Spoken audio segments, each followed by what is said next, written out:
দেশে আনুষ্ঠানিকভাবে যাত্রা শুরু করেছে বীমা সেবা বিতরণের নতুন ব্যবস্থা ব্যাংকাসুরেন্স, যার আওতায় গ্রাহকরা এখন থেকে ব্যাংকের মাধ্যমে বীমা পলিসি খুলতে ও নিষ্পত্তি করতে পারবেন। রায়হান শোভনের রিপোর্ট। ব্যাংকাসুরেন্স ব্যাংক ও বীমার এক যৌথ উদ্যোগ, যার মাধ্যমে তফসিলি ব্যাংকগুলো বীমা প্রতিষ্ঠানের এজেন্ট হিসেবে কাজ করবে। ফলে ব্যাংকে বসেই বীমার পলিসি খুলতে পারবেন গ্রাহকরা, যেতে হবে না ইন্স্যুরেন্স কোম্পানির অফিসে।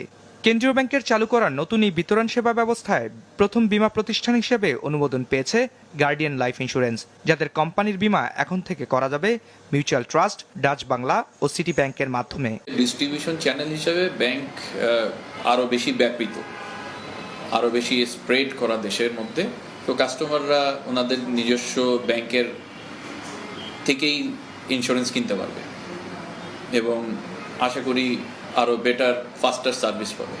প্রচলিত নিয়মে পলিসি খোলার প্রথম বছরে বীমা কোম্পানিগুলো এজেন্টদের পেছনে সর্বোচ্চ 90% পর্যন্ত অর্থ ব্যয় করতে পারে, যদিও কোম্পানিগুলো খরচ করে 65% পর্যন্ত অর্থ।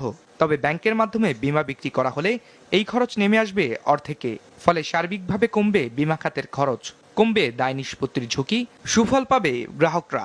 যেহেতু ফার্স্ট ইয়ারে আমার ব্যয়টা 90%-এর পরিবর্তে 32% হচ্ছে, তাহলে ইন্স্যুরেন্স কোম্পানি বেনিফিটেড হচ্ছে, ব্যাংক বেনিফিটেড হচ্ছে, সে 32% কমিশন পাচ্ছে।